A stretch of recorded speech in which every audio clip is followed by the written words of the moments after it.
fuel pressure regulator. This is a 2004 LLY Duramax.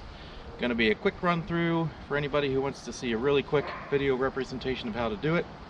Goal is to remove as little as possible while doing it, so really quick, let's get into it. Okay, diagnosis. I'm going to show you some graphs here of the fuel pressure, requested versus actual, and on a couple different scanners. And symptoms are going to be, if it's just idling, it's going to sometimes surge up and down. And if you're driving, sometimes when you hold the throttle at a set level, you'll kind of feel a surge a little bit.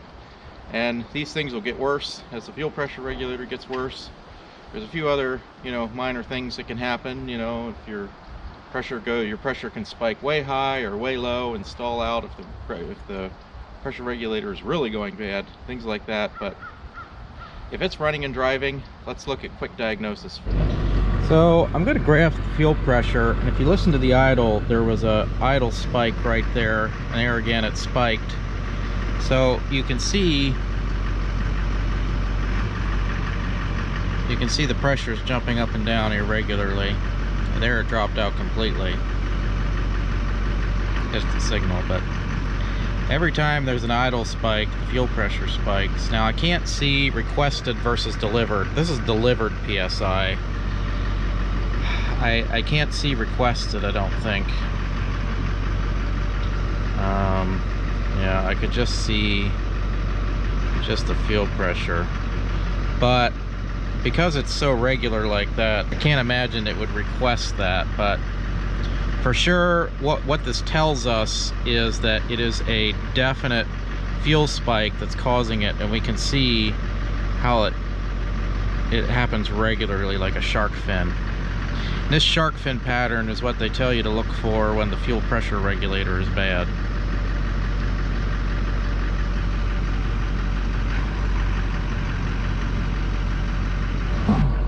Okay, so as far as that stumble, so I'm looking at desired fuel rail pressure and actual fuel rail pressure.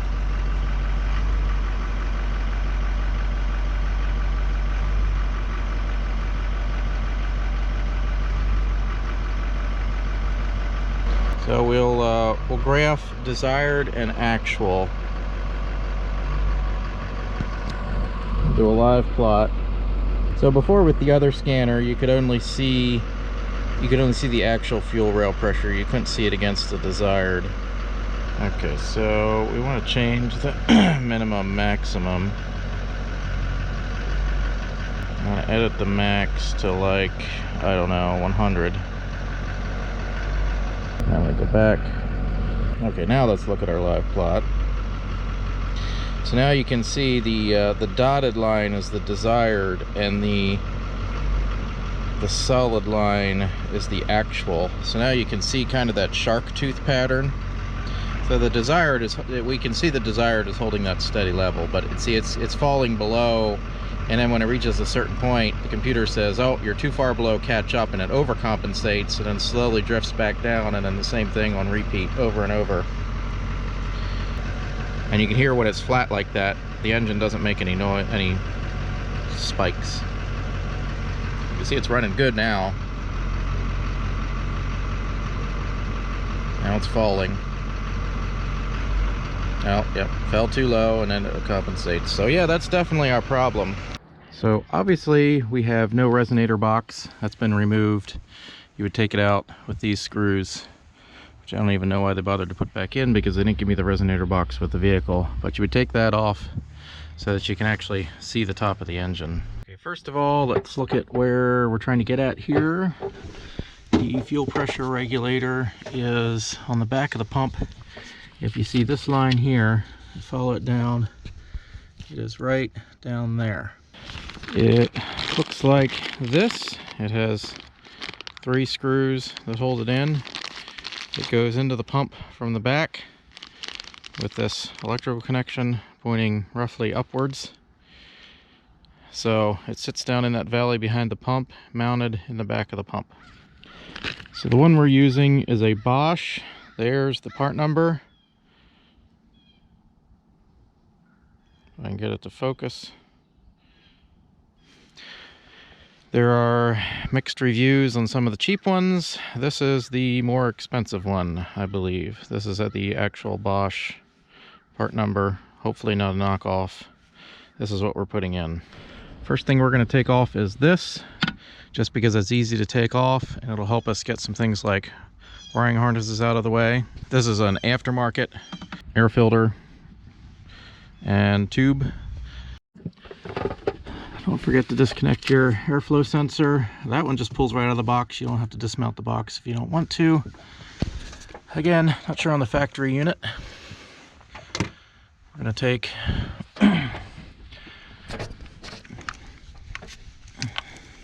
there's a hose clamp back here. We're going to take this turbo mouthpiece off and extract that, and then we'll plug the turbo to keep debris from getting in. All right, now we're going to disconnect the batteries. Best practice is to disconnect the batteries. We've got the turbo capped off temporarily, so let's get to the electrical.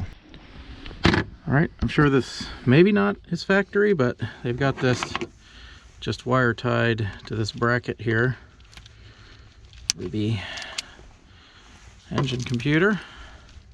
We're going to disconnect a few things so we can get that harness out of the way. So the next step in our scenario is we need to take this charge tube off of here. So we're going to pull hose clamp 1, 2, 3, 4, and these two here, and pull that out from under the wiring harness. All right, have those fasteners out, and I should be able to lift this out from under the wiring harness. There's studs there, so doing this one-handed makes it a little more difficult. There we go. Tube is off. You can see it is coked up from EGR gases because this engine doesn't have an EGR delete. We'll do our best to clean that out. So we're gonna save these little metal gaskets. And you gotta be careful here because you have to make a decision to reuse these based on your own intuition and experience, because you do not want a boost leak. I took this off trying to maybe gain some flexibility. Pretty sure this needs to come off. And this goes to the upper radiator. So I think we just need to drain it down below the thermostat housing. Okay, we're looking at the radiator hose here and the drain here. And this is why I don't like digging into these things too far, because you can see the drain plug has been snapped off a little bit. And this radiator hose is, we're gonna pretend we didn't see that, because that's gonna need replaced at some point. And I can't imagine that hose is cheap. This whole thing, this radiator hose goes all the way around and up to the other side of the engine. So we're gonna drain just enough coolant to get it down below the thermostat housing. All right, I pulled this bolt here and this bolt here, holds it to the thermostat housing.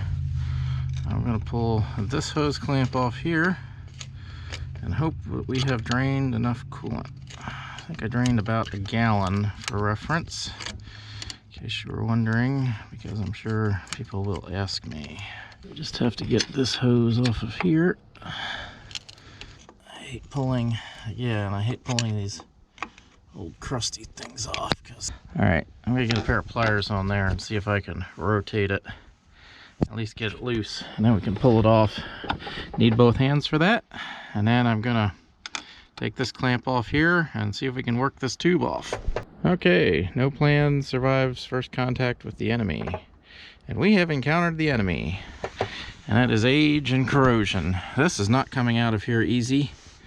So I think I am going to have to pull the thermostat housing. Pull this as one piece, because rather than risk fighting it and breaking it, I could maybe pry on there. I could try that, I suppose. But again, risking breakage and all that, and I don't think it's worth it. So we're gonna pull the thermostat housing. By the way, when you're taking these hose clamps off, they have a self-locking feature. Feel free to use that. I do.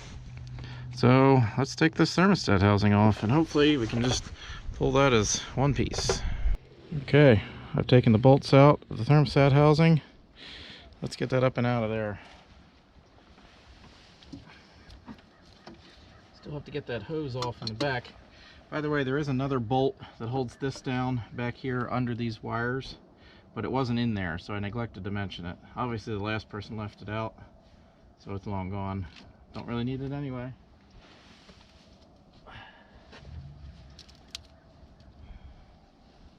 Yeah, this is escalating quickly. So with the thermostat housing attached, you do kind of have to pull the air conditioning compressor because you can't really get to much of anything. I don't like doing this because it's going to be bending those rubber hoses a little bit more than I want to, but again, I don't have a choice because I can't separate the tube from the thermostat housing very easily. So basically I'm going to remove the belt. I'm going to take the 4 bolts out of the top of the compressor and I'm going to lift it off of there. Kind of lay it to the side, I guess. Bolts are out. I don't know how this is going to work, but sure. I'll just kind of set her there. Teetering precariously over the computer. She'll hold herself up. Now we can get this out. Okay, now we're digging down in here. Let me show you what we got. We got more wire splices. I mean, that's fantastic. Really, all we need is this out of the way. I gotta vacuum this crap out of here too. As you can see, it's plugged full of junk. The Y bridge goes across, and this is called the Y bridge elbow here that comes up out of the Y bridge, because the Y bridge goes between the manifolds, and this goes into the center of the Y bridge. See if we can get that out. Okay, I think I got it loosened. Yep, that just pulls up and out. And I believe I have new O-rings for that. As you can see, without an EGR delete, it kind of coax it up. EGR delete is kind of on the agenda one of these times, but I don't know. We'll see. Unless you've had rats and squirrels in your vehicle, you won't have to do this, but we're going to have to finish cleaning down in that valley and then get the vacuum down in there real good and take out this rubber hose here. And then I think we can get to all the bolts on the fuel pressure regulator. All right, I've taken this line off that goes to the fuel pump. That is going to be on our way to work down in there. Need to do some more cleaning, and then you can see the first bolt there and the second bolt over there. The third one's down underneath. So more cleaning. Thank you, Scrat. And then hopefully we can get this old fuel pressure regulator out. You really want to keep this as clean as possible because that is your high pressure pump, and we don't want to replace that. That's very expensive. Now, strictly speaking, I don't have to remove this line, but she's not looking so hot. So I think we're going to replace her while we're down in here. It's just a hose clamp on this fitting here, and then a hose clamp on the top of the pump. Basically, at this point, it's just struggling to get your sockets down in here. And the bottom one, you got to get under the fuel pressure regulator. The other one is down around this side. So, yeah. No point watching me struggle. That's just removing bolts. Let's do it. All right, it's out. There are the 3 bolts. Frankly, everyone complains about how difficult it is to get those bolts out, but I don't understand it because this was like the easiest part of the whole job. All I did was a T25 Torx on a like 1.5 inch extension, and then, you know, that just slides right in there, and you can get it seated and then get your ratchet on it and turn it. And there's plenty of room for that once you do all this. So frankly, I don't know what everyone's complaining about there. The most annoying part is all the little hoses and wires to get down to that, and trying not to break anything, for me anyway. Yeah, there it is.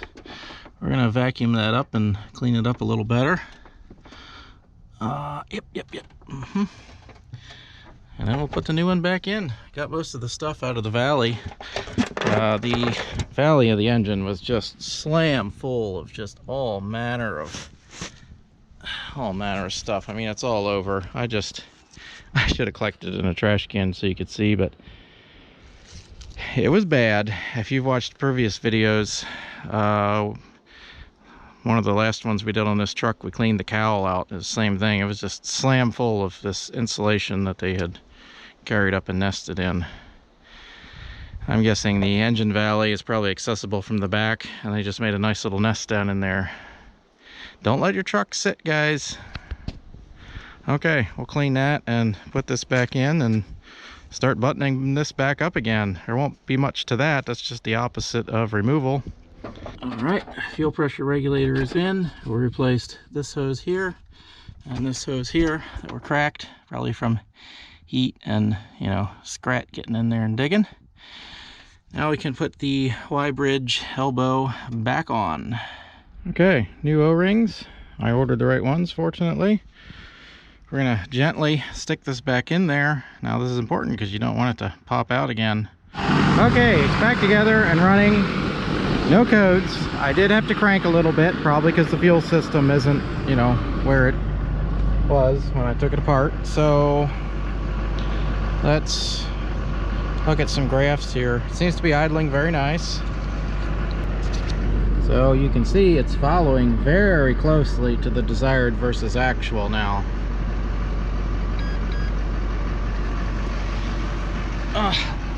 Get my big foot in here to the gas pedal.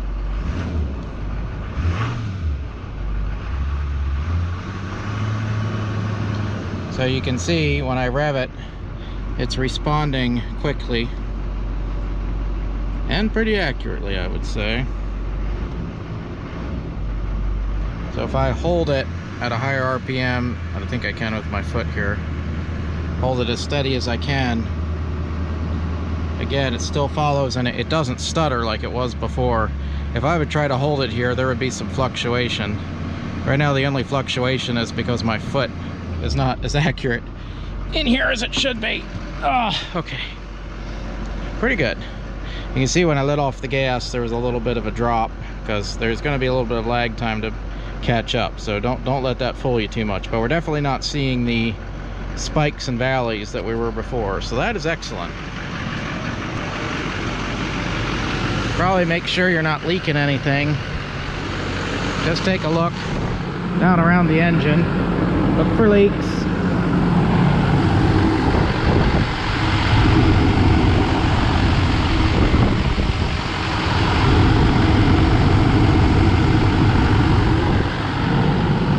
Not bad.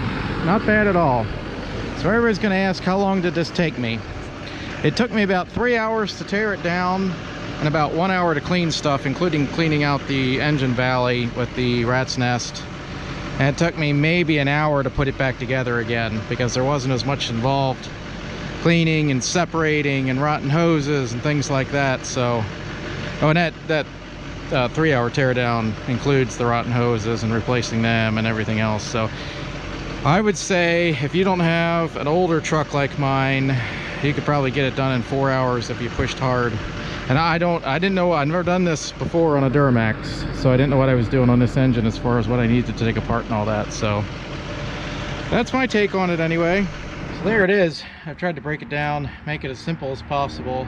In editing, I will try to make it as quick as possible so that anyone looking for this, you know, replace your fuel pressure regulator video will find a quick reference. So hopefully that'll be a good enough run through for anybody who hasn't done it before. Please like, subscribe, comment, all the usual stuff. And Doug, you're doing this first next time. And as always, thanks for watching.